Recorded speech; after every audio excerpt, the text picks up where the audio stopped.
नमस्कार, मी Poonam. News अनकटच्या top 10 या बातमीपत्रात तुमचं मनपूर्वक स्वागत करते. पाहूया टॉप 10 न्यूज.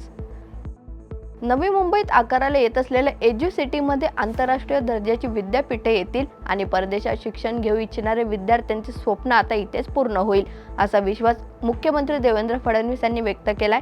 याशिवाय चित्रपट उद्योग क्षेत्रात झालेले करार चित्रपट निर्मिती क्षेत्राला अधिक उंचीवर नेतील, असंही त्यांनी सांगितलंय. के.पी. पाटील हे पुन्हा एकदा अजितदादा यांच्यासोबत राष्ट्रवादी काँग्रेस पक्षामध्ये प्रवेश करणारे हे जवळपास निश्चित झालंय. मात्र काल अजित पवार यांनी के.पी. पाटील यांची चांगलीच कान उघडणी करत म्हटलंय की के.पी. तुम्ही आता कुठेतरी थांबायला पाहिजे. 2029 सालच्या विधानसभा निवडणुकीपर्यंत तुम्ही 84 वर्षाचे होणार आहात. त्यामुळे आता रिटायरमेंट घ्या आणि नवं नेतृत्व तयार करा, असा सल्लाही अजित पवार यांनी दिलाय. महाबळेश्वर येथे आयोजित पर्यटन उत्सवाचे अत्यंत सुंदर, आटोपशीर व नेटके आयोजन केलं गेलंय. आंतरराष्ट्रीय महोत्सवाला साजेचं असं आयोजन असून महोत्सवामुळे पर्यटन वाढीला निश्चितपणे चालना मिळेल व या पर्यटन उत्सवामुळे महाबळेश्वरचं नाव आंतरराष्ट्रीय पातळीवर जाणार, असा विश्वास उपमुख्यमंत्री एकनाथ शिंदे यांनी व्यक्त केलाय. राज्य सरकारने मुख्यमंत्री माझी लाडकी बहीण योजनेतून 8 लाख महिलांना वगळलंय. सरकारचा पिंक रिक्षा उपक्रम अयशस्वी ठरलाय. आशा सेविका, अंगणवाडी सेविकांचा मानधनाचा प्रश्नही प्रलंबित आहे.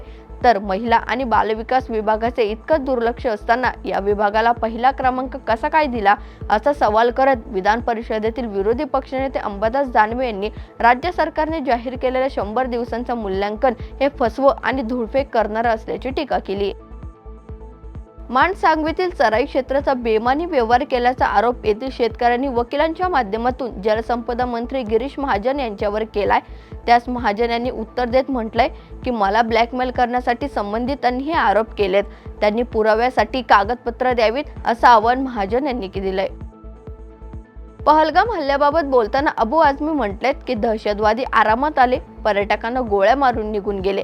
यावर भारत सरकारने चिंतन केलं पाहिजे. तसेच फिलिपाईन सोबत आमचा धर्म जुळलाय, असं वादग्रस्त विधानही अबू आझमी यांनी केलंय. दरम्यान फिलिपाईन्सचे झेंडे जाळाल तर विरोध करू, अशी जाहीर भूमिका अबू आझमींनी स्पष्ट केली आहे. कर्जमाफीच्या मुद्द्यावर प्रहारचे अध्यक्ष बच्चू कडू यांनी आक्रमक पवित्रा घेत पुढच्या महिन्यापासून आंदोलन करण्याचा निर्णय घेतलाय. बच्चू कडू यांनी DCM to CM अशा आंदोलनाची घोषणा केली आहे. या आंदोलनादरम्यान बच्चू कडू 2 जूनला बारामतीत अजित पवारांच्या घरासमोर अर्थसंकल्प वाचन आंदोलन करत त्यांना कर्जमाफीची आठवण करून देणार आहेत. अमेरिकेचे राष्ट्राध्यक्ष डोनाल्ड ट्रम्प यांनी हार्वर्ड विद्यापीठाचा करमुक्त दर्जा रद्द करणार असल्याचं सांगितलंय. ट्रम्प यांनी ट्रूथ सोशलवर पोस्ट केलंय आणि लिहिलंय की ते यास पात्र आहेत. यापूर्वी हार्वर्डचे $2.2 अब्ज निधी थांबवण्यात आले होते. पॅरिस स्थित आंतरराष्ट्रीय स्वयंसेवी संस्था रिपोर्टर्स विदाऊट बॉर्डर्सद्वारे 2025च्या जागतिक प्रेस फ्रीडम इंडेक्समध्ये भारत 180 देशांपैकी 151व्या क्रमांकावर आहे. गेल्या वर्षी या यादीत भारताचा क्रमांक 159 इतका होता. उत्तर गोव्यात एका धार्मिक यात्रेदरम्यान चेंगराचेंगरी झाली आहे. या अपघातात किमान 7 जणांचा मृत्यू झालाय तर 30 जण जखमी झालेत. जखमींना गोव्यातील वैद्यकीय महाविद्यालयात दाखल करण्यात आलंय. तर चेंगराचेंगरीची बातमी मिळताच गोव्याचे मुख्यमंत्री प्रमोद सावंत रुग्णालयात पोहोचलेत. त्यांनी जखमींच्या प्रकृतीची विचारपूस करत पीडित कुटुंबांचं सांत्वन केलंय. या बातमीसह टॉप 10 बातमीपत्रात इथे थांबूयात. पाहत राहा न्यूज अनकट.